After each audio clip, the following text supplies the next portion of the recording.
Destiny 2 Law. Season of Arrivals. False Idols.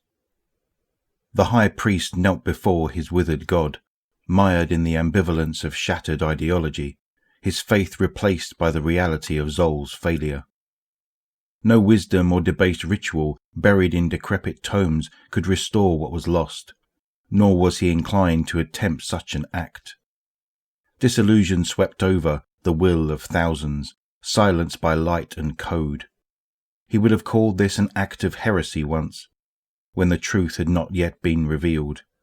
There are no gods, there are only chains, and those at either end. Nokris had been the ignorant staring into the sun, for what is divinity but a star that blinds? A statue to be toppled, that it may galvanize the wailing masses who seek power in the death of old things. Gods broken by pawns, brought low and driven into the mud. Nokris drifted in the heart of winter, at the northern pole of Mars. He lacked the strength to raise what remained frozen beneath the surface. He closed his eyes and reached into the tucked corners of existence with his mind, searching for remnants of Zol's power, only to find his communion denied by months of disconnected indifference. Through his outreach, he had come to know that Zol lived, burrowed deep and forgotten within the crust of another world.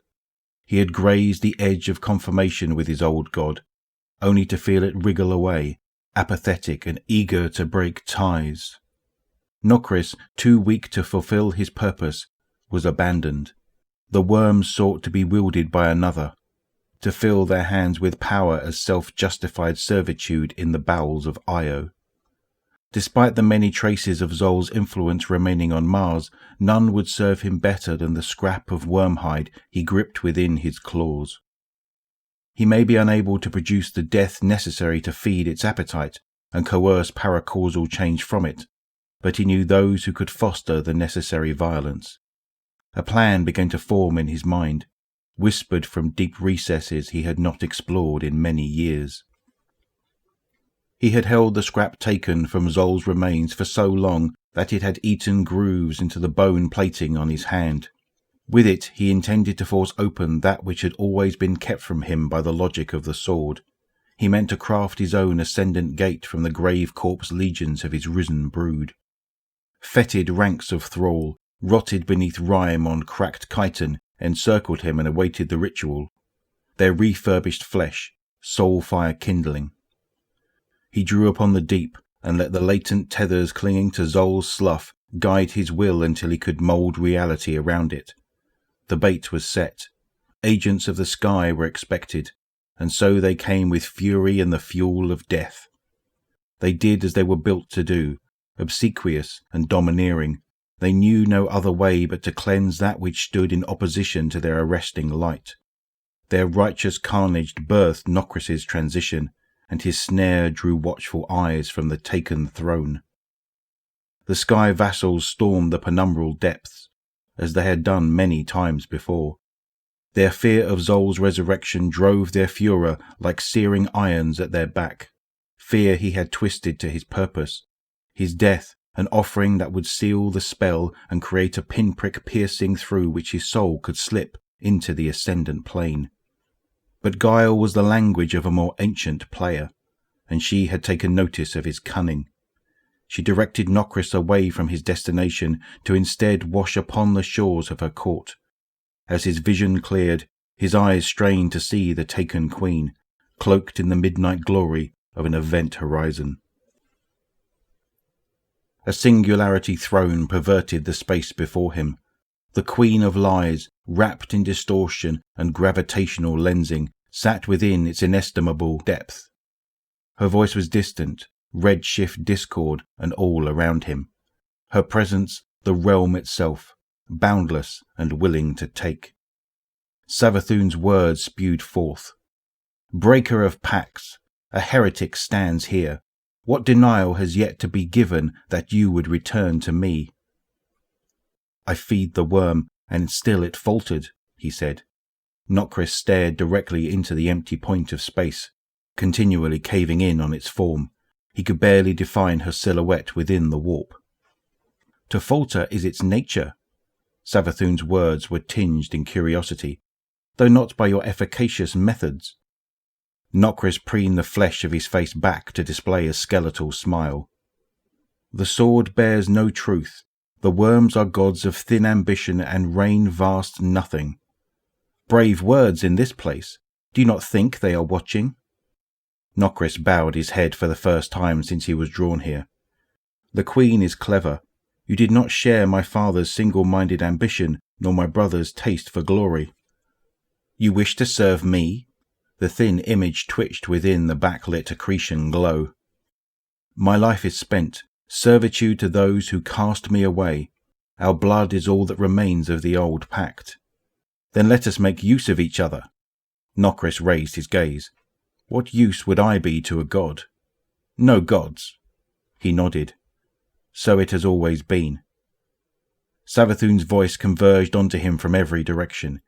You, a usurper, the first tug at the end of the chain. To act as distraction or await slaughter? Nokris's voice sunk with disappointment. No, as a thorn you have circumvented the deep through forbidden sacrament, and so you shall continue. The deep fears me, as we feared you. Ignorance keeps, knowledge usurps. In this case you have found purpose in my court. The high priest's shoulders straightened. You feared me? In a younger time intents were narrower. I see your value, as we should have then. All who denied you, blinded by the sword, let them fall away as grains from the scythe. I am the implement. You are the mechanism by which we sever their chain. Savathun's voice filled his skull with silken promise. Teach me your necromancies, usurper of the ordered way, so that together we may circumvent the anchored logic that drags us into the depths. Serve as foil to scatter the pieces of their grand game across the cosmos. As Zol did for my heart, I offer a trade, knowledge for knowledge. Grant me sight into the dreaming mind's talent, and I will teach you what you ask. A rebellious bargain in the midst of dark tides. It is bound, under my symbol, reborn and made in my image. Our bargain will set new beginnings in motion. The masters convene here? Concern dripped from Nokris's words. Do we mean to move against them? Not so directly. A rival is imminent. A shadow will reach out and make itself known. I am to obscure the connection? Where sky meets deep, you shall be the screen that sows dissonance, and for it we will walk unhindered by the parasitic inclinations of those who believe themselves mighty. Nokris saw the scheme. The will of many bent to our hand, no longer do they draw upon us. Freedom, they are beset against each other, we walk the space between. An accord is struck. Speak my name. Savathun, subjugant to none, swordbreaker and the queen to the taken throne. To me you are bonded. Go forth and enact my will. Nokris was cast out of Savathun's court as suddenly as he had been ripped into her presence. He drifted in the ascendant plane, no longer directionless. Behind him the court faded, and its shimmering illusion fell like curtains upon a stage. The dark core of the singularity wavered. Sunken within its gravitational well was a lone thrall and no other. Its death spread over eons of deterioration, mouth agape to utter words at the taken queen's whim as patsy and nothing more. Her presence had been but a mirage, soaked and sold by the lie of a mouthpiece puppet to whom Nokris unknowingly spoke. In truth, only a thrall stood within orbit of the singularity, for the queen would not be so foolish to reveal herself. Savathun looked upon her charlatan court from distant transcendent hollows.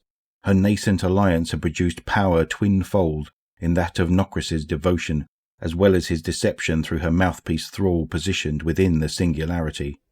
She breathed in his desperate agreement and prepared for the struggle to come.